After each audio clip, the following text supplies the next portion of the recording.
احسان ہمیشہ نسل دیکھ کر کیا کرو۔ گائے سوکھا گھاس کھا کر بھی میٹھا دودھ دیتی ہے، جبکہ سانپ میٹھا دودھ پی کر ڈس لیتا ہے۔ آہستہ آہستہ آدمی بڑے سے بڑے بوجھ کے لیے بھی تیار ہو جاتا ہے۔ ہمت وغیرہ کوئی نہیں ہوتی، عادت پڑ جاتی ہے۔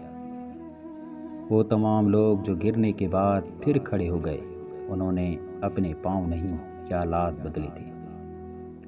تقدیر نے یہ کہہ کر بڑی تسلی دی ہے مجھے کہ وہ لوگ تیرے قابل ہی نہیں تھے جنہیں تجھ سے دور کیا میں نے۔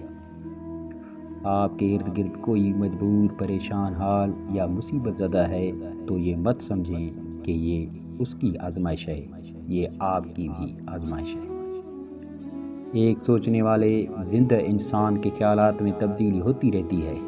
اگر نہیں بدلتا تو پتھر نہیں بدلتا۔ احترام کرنا تربیت ہوتی ہے، کمزوری نہیں، اور معذرت کرنا حسن اخلاق ہوتا ہے، ذلت نہیں۔ اس بھاگتی ہوئی زندگی میں اپنی ذات میں کم سے کم اتنا ٹھہراؤ پیدا کرنے کی کوشش ضرور کریں کہ آپ نماز سکون سے پڑھ سکیں۔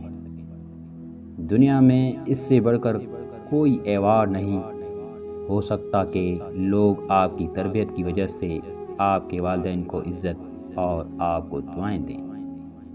اچھی نیت والوں کو سکون ڈھونڈنا نہیں پڑتا، ان کے دل کسی نکھری ہوئی صبح کی طرح اجلے اور پرسکون ہوتے ہیں۔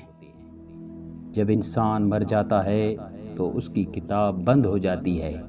آپ کسی کو اچھے لفظوں میں یاد نہیں کر سکتے تو برے لفظوں میں بھی یاد نہ کریں۔ جو زیادتی یہ سوچ کر کی جاتی ہے کہ کوئی میرا کیا بگاڑ لے گا، پھر ایسے معاملات اللہ کی بارگاہ میں بڑی جلدی سے پہنچ جاتے ہیں۔ ضروری نہیں کہ خود غلطی کر کے سبق اور تجربہ حاصل کریں۔ دوسروں کی گئی غلطیوں سے بھی سبق اور تجربے حاصل کیے جا سکتے ہیں۔ ہر انسان کے اپنے پوشیدہ دکھ ہوتے ہیں جو دنیا نہیں جانتی، اور اکثر اوقات ہم کسی انسان کو بے حس کہتے ہیں جبکہ وہ صرف غمگین ہوتا ہے۔ کسی بھٹکے ہوئے انسان کی واپسی کا راستہ بند نہیں ہوا کرتا۔ بعض اوقات بھٹکے ہوئے لوگ کسی اپنے کی آواز کے منتظر بھی ہوتے ہیں، مگر مخلص شرط ہے۔ تلخ تجربات سے گزر کر اور کئی مان ٹوٹنے کے بعد پیدا ہونے والی خود اعتمادی ایک مشعل راہ کی صورت میں ہمیں اس مقام تک لے جاتی ہے جہاں ہمیں کسی انسانی آسرے کی ضرورت نہیں رہتی۔ وہ آزماتا ضرور ہے، مگر آزمائش کے دوران تنہا بھی نہیں چھوڑتا۔ وہ سہارے چھینتا ہے مگر خود سے کبھی دور نہیں کرتا، اور خدا بہترین سہارا ہے۔ جو کسی کے ساتھ کچھ برا کرتا ہے وہ اپنی ذات میں اس کی سزا بھگت رہا ہوتا ہے، بس ہمیں خبر نہیں ہوتی۔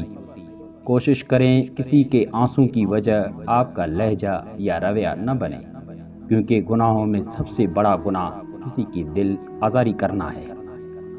انسان کے معاشی حالات کتنے ہی اچھے ہوں، لیکن زندگی کا صحیح مزہ لینے کے لیے اس کی دماغی حالت اچھی ہونی چاہیے۔ دلوں کا سکون پانے کے لیے دلوں کو سکون دینا پڑتا ہے۔ جب تک دوسروں کے دل آپ کی وجہ سے بدسکونی میں رہیں گے، تب تک آپ کو بھی سکون نہیں ملے گا۔ زندگی کی مثال ہم لوڈو کے دانے سے بھی سمجھ سکتے ہیں۔ امید ہمیشہ 6 کی ہوتی ہے، لیکن ایک بھی آئے گا تو چلنا پڑتا ہے۔